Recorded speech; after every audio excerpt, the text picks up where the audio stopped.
kawan-kawan, semoga kalian sehat, banyak rezeki dan bahagia selalu. Admin mengupload ulang video ini dikarenakan perbaikan audio. Sebelumnya terima kasih atas saran dan kritik dari kawan-kawan. Film yang diangkat dari kisah nyata ini berjudul Escape from Alcatraz. Dirilis tahun 1979. Film ini menceritakan narapidana yang berhasil kabur untuk pertama kalinya dari penjara dengan julukan The Rock pada tahun 1962.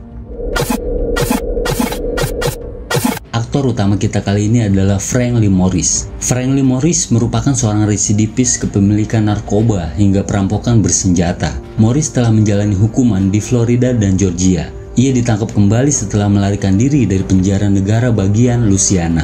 Morris merupakan bagian dari 2% orang yang memiliki kecerdasan superior. Tes IQ-nya menunjukkan angka 133. Ia dikirim ke Alcatraz pada 20 Januari 1960. Alcatraz sendiri merupakan penjara paling ketat di Amerika saat itu. Dihuni oleh tahanan dengan reputasi paling berbahaya. Kepala penjara mengklaim tak ada yang bisa keluar dari Alcatraz hidup-hidup. Penjara Alcatraz berada di pulau dengan perairan dingin dan arus yang kuat. Jarak daratan terdekat dari pulau itu lebih dari 2 km. Sebelum memasuki sel, seluruh tubuh Morris diperiksa oleh dokter. Bahkan pakaiannya pun dilucuti. Strip down.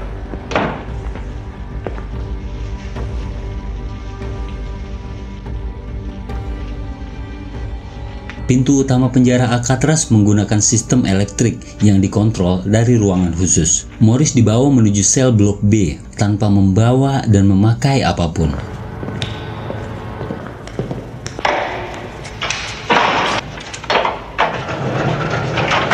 Dimulai dari pagi hari, para sipir menghitung jumlah napi sebanyak 12 kali dalam sehari. Blok untuk pria kulit hitam dipisahkan dengan blok untuk pria kulit putih.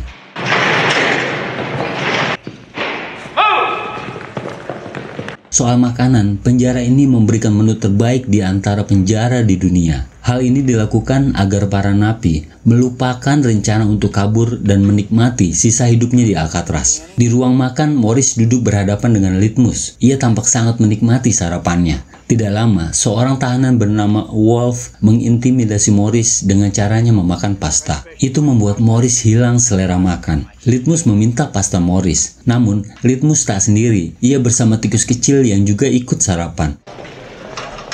Lalu Morris dan Litmus berkenalan. I'm a Litmus. Namun Wolf kembali mengintimidasi Morris. Selesai sarapan, Morris dipanggil oleh kepala penjara. Ward wants to see you.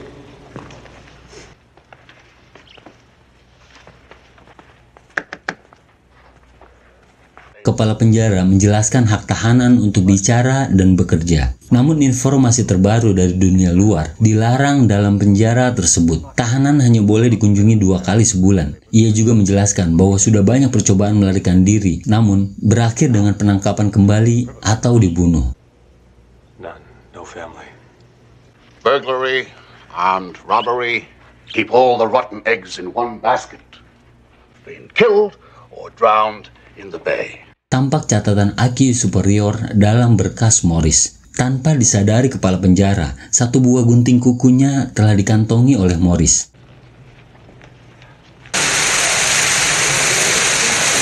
Selanjutnya di kamar mandi penjara, Morris dihampiri oleh Wolf. Wolf menawarkan Morris untuk menjadi pendampingnya. Itu membuat Morris kesal hingga memukulnya dan menyumpal mulutnya dengan sabun.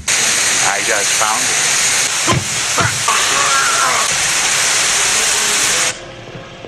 Lalu Morris diantar ke perpustakaan penjara. Di sana, ia bertemu dengan English, seorang pustakawan senior. English dihukum 99 tahun karena kasus pembunuhan 2 orang kulit putih.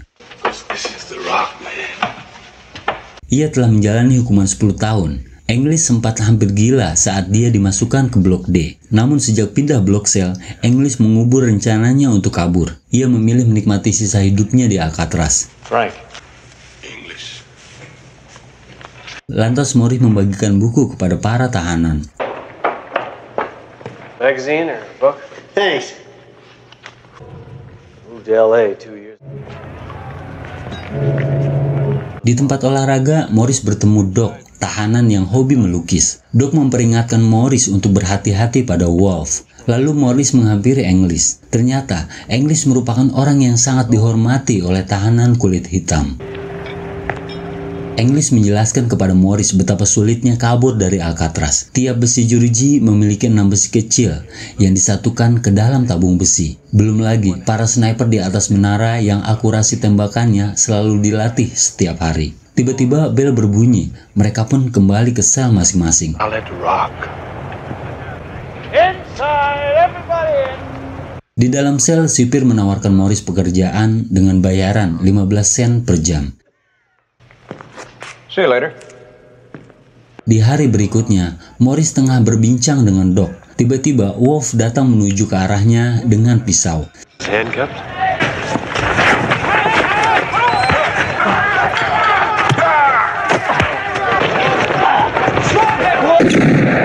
Setelah perkelahian tersebut, mereka berdua dibawa ke sel Blok D. When I get out of here, you're dead. Tanpa cahaya dan kedap suara, konon sel ini bisa membuat orang menjadi gila. Esok pagi, sipir membuka pintu dan menyemprot Morris dengan selang pemadam kebakaran.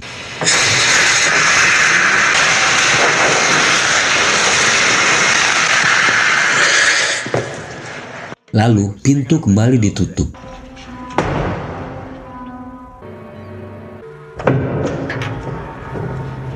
Setelah beberapa hari, Morris dipindahkan kembali ke selnya.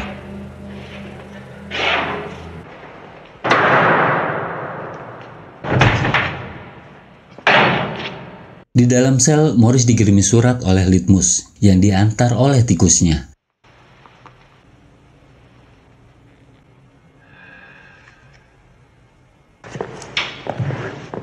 Tidak lama datang seorang tahanan baru di samping sel Morris bernama Charlie Butts. How you doing, neighbor? I'm Charlie Butts.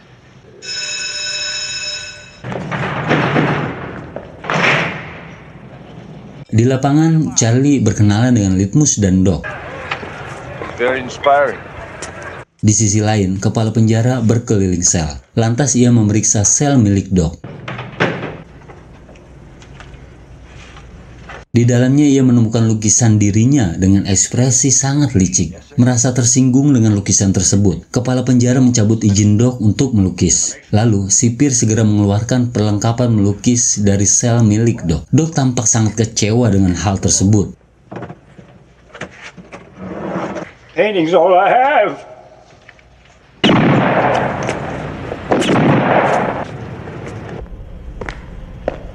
Di ruang kerja penjara, ia memasukkan sesuatu ke dalam kantong pakaian kerja Morris. I'm making a new table. I need a... Lalu ia menghubungi sipir untuk meminjam kapak. Tak diduga, kapak tersebut digunakan untuk memotong 3 jari tangan kanannya sendiri. You come over here for a minute. Semua orang tampak syok melihat kejadian tersebut. Get him out! Everybody, back to work! Let's go! Tidak lama, Morris mengampak meja dan mengumpulkan potongan jari Doc lalu memberikannya kepada sipir untuk bahan laporan. Setelah kejadian tersebut, Doc tidak pernah terlihat lagi. Di dalam selnya, Morris melihat kecoa yang masuk ke saringan ventilasi. Saat ia memperhatikan ventilasi, tiba-tiba English muncul. English menjelaskan pada Morris bahwa Doc memotong jarinya karena izin melukisnya dicabut oleh kepala penjara. Tiba waktu makan, kepala penjara memanggil Morris. Ia mempertanyakan kejadian yang dialami oleh Doc. Setelah melontarkan kalimat sarkas untuk kepala penjara, Morris meninggalkannya ke meja makan. Di sana ia bertemu Anglin bersaudara, John Anglin dan Clarence Anglin. Dua bersaudara tersebut dipindahkan ke Alcatraz setelah kabur dari 2 penjara berbeda. Mereka berdua tidak pernah berencana untuk tinggal lama di penjara manapun. Pertemuan dengan Anglin bersaudara membuat Morris bersemangat untuk mencari celah. Morris mencungkil tembok sisi ventilasi dengan gunting kuku. Ternyata tembok tersebut telah lunak karena kelembaban yang tinggi di area tersebut. Selanjutnya Morris dan Charlie sedang berbincang di lapangan. Charlie dipindahkan ke Alcatraz setelah mencuri mobil sipir penjara yang tidak ia sukai. Tidak lama Charlie dijenguk oleh istrinya. Istrinya meminta Charlie untuk sesekali menelponnya. Charlie mengatakan bahwa di penjara tidak boleh menelpon keluar. Seketika sipir memutuskan koneksi telepon. Hal itu membuat Charlie kesal dan ingin kabur dari penjara.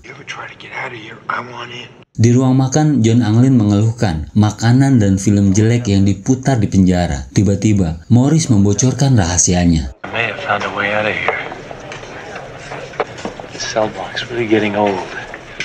Morris menugaskan John Anglin untuk mencuri beberapa jas hujan dan lem untuk membuat rakit dan pelampung. Hal ini telah ia pelajari dari majalah populer mekanik.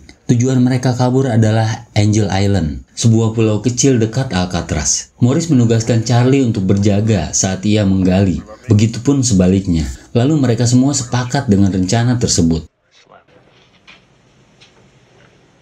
Selanjutnya Morris menggali dan Charlie mengawasi penjaga. Namun ia menemukan masalah baru. Ternyata tembok sisi dalam ventilasi lebih keras dari sisi luarnya. Gunting kuku yang kecil membuat tangan Morris tersiksa. Di ruang makan ia menceritakan masalahnya tersebut. Namun tiba-tiba Morris mendapatkan ide. Ia segera mengotori sendoknya dan meminta sendok baru. Sementara John Anglin mengalihkan perhatian sipir dengan berpura-pura meminta pekerjaan di bagian dapur. You goddamn right I can cook. Hey, I used to be. Akordion pesanan Morris telah sampai. Tidak lama, English muncul. Morris bertanya pada English cara menyatukan logam di dalam sel. Namun English seolah meragukan rencana Morris untuk kabur. Selanjutnya Morris meminta koin pada Litmus dengan menukar 10 kumbang untuk tikusnya.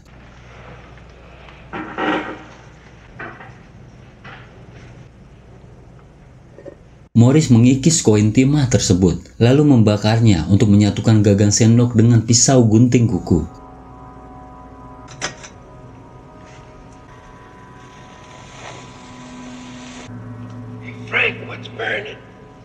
Setelah berhasil, Morris mulai mengikis tembok.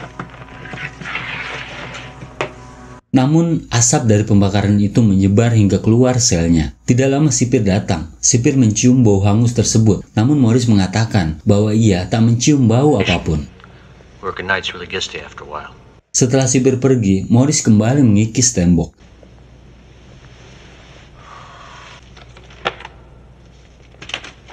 Namun lagi-lagi ia menemukan masalah baru. Ternyata saringan ventilasi ditanam dengan 4 buah besi ke dalam tembok. Morris membuat pahat dari kayu yang dilapisi logam di ruang kerja penjara untuk masalah tersebut. Namun para napi akan melewati metal detektor sebelum kembali. Akhirnya sipir mengambil alat buatan Morris. Namun kita tahu Morris ber-IQ superior. Ia telah menyembunyikan satu pahat lainnya. Morris menggunakan alat tersebut untuk memotong besi ventilasi.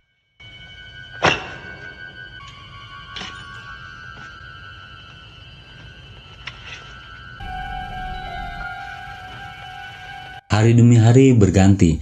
Morris, John, Clarence, dan Charlie terus menjalankan rencana mereka.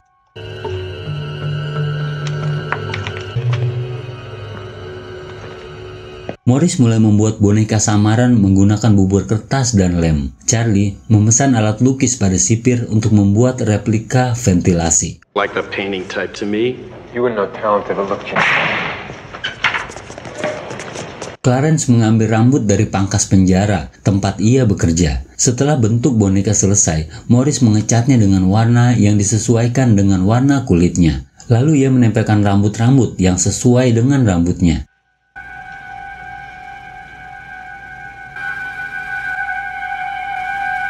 Selanjutnya Morris menyamarkan boneka tersebut di tempat tidur, lalu mengecek jalur pelarian.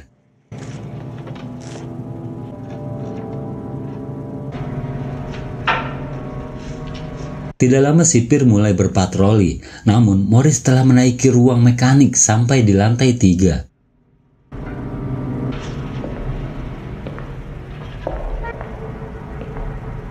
Dan ternyata lubang ventilasi utama ditutup oleh jeruji besi. Lalu sipir menghampiri Charlie dan menanyakan kondisi Morris yang sejak tadi tidak bergerak. Tiba-tiba ia menjatuhkan tongkatnya.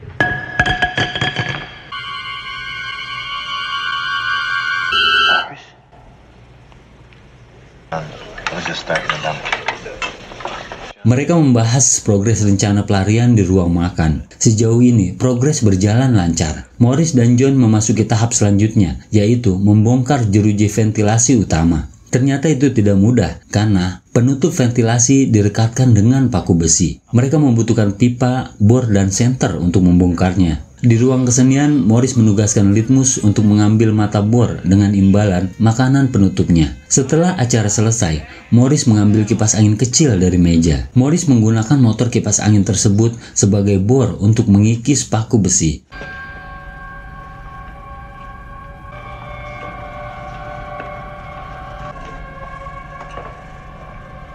Morris ditemani John dalam pembongkaran tersebut. Ia melonggarkan jeruji menggunakan pipa, lalu mengikis paku besi menggunakan motor kipas angin.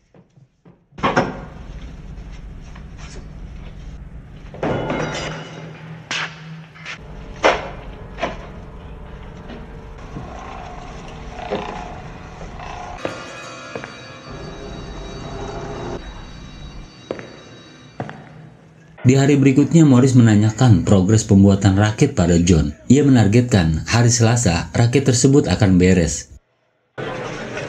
Di hari berikutnya, Morris menaruh bunga di atas meja makan untuk mengenang Doc. Kepala sipir melihat dan meremas bunga tersebut. Hal itu membuat Litmus jengkel, lalu menyebabkannya gagal jantung dan meninggal. Some men are destined never to leave Alcatraz. Saat berada di sel untuk pertama kalinya, Morris berjabat tangan dengan English dan mengucapkan selamat tinggal. Setelah itu, kepala penjara datang untuk memeriksa sel Morris. Sipir mengeluarkan kasur Morris, lalu masuk ke dalam sel dan membuka akordeon.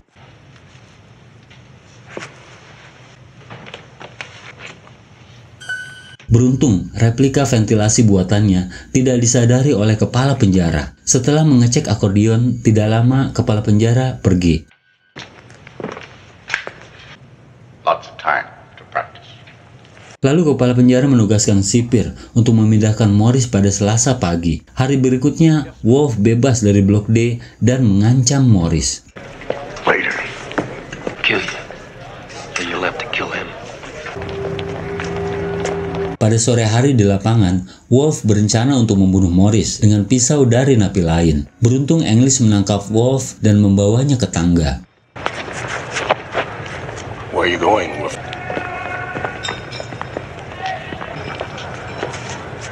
Malam harinya mereka menuntaskan rencana. Morris, John, dan Clarence telah berada di jalur pelarian. Sementara Charlie masih mengumpulkan keberanian untuk kabur. Di sisi lain, sipir penjara berpatroli dan tertipu oleh boneka mereka. Sementara Charlie mengurungkan niatnya dan kembali tidur.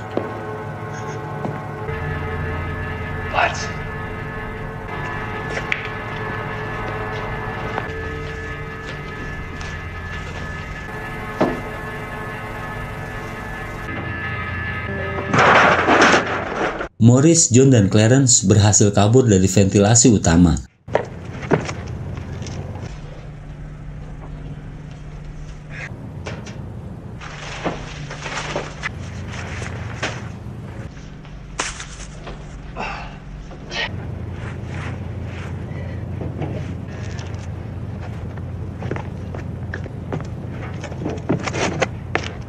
Tiba-tiba Charlie memberanikan diri untuk kabur, namun Charlie menginjak kabel dan membuat konsleting.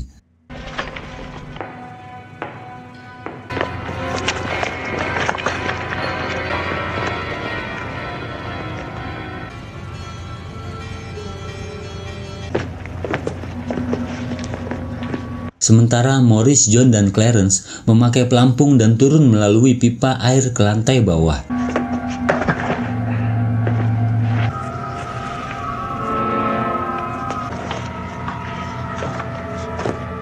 Sayangnya pelampung Clarence tersangkut dan rusak.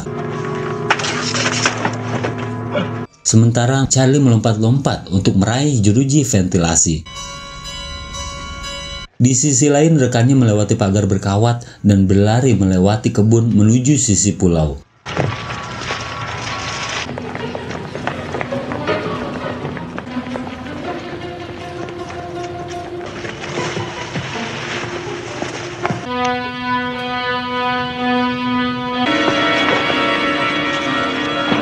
Sampai di sana mereka meniup rakit buatan dan mulai berenang.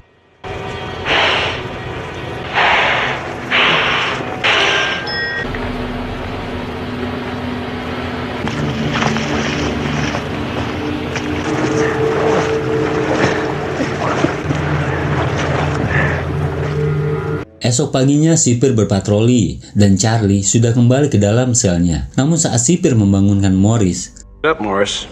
It's moving day. Morris, I said get up.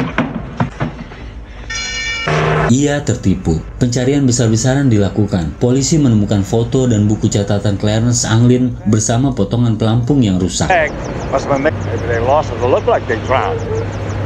Kepala sipir menemukan bunga krisan di pinggir pulau. Ia percaya bahwa Morris, John, dan Clarence telah mati tenggelam. Fog light last night.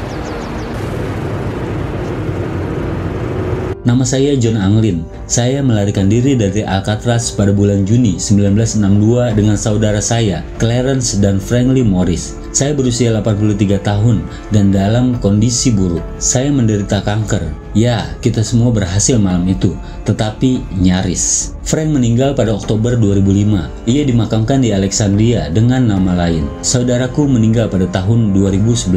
Jika kamu mengumumkan di TV bahwa saya akan dijanjikan untuk pertama kali masuk penjara selama tidak lebih dari 1 tahun dan mendapatkan perawatan medis, saya akan membalas untuk memberitahu kamu di mana saya berada. John diketahui menderita kanker dan sedang sekarat, tapi tidak memiliki banyak uang untuk berobat. Pengajuannya untuk ditahan ini adalah upaya agar dia bisa mendapat perawatan kesehatan gratis yang dibiayai oleh pemerintah. Meski tulisan John tidak mirip dengan data yang dimiliki Alcatraz, FBI mengaku bahwa ada kemungkinan John aslilah yang telah menulis surat tersebut. Namun surat ini ditulis pada tahun 2013 dan tidak ada yang tahu apa yang terjadi pada John Anglin selanjutnya. Dengan munculnya surat ini, cerita pun selesai. Pelajaran yang dapat kita petik adalah siapa yang bersungguh-sungguh pasti akan berhasil. Akhir kata, terima kasih telah menonton. Jangan lupa subscribe. Tetap semangat kawan dan wassalam.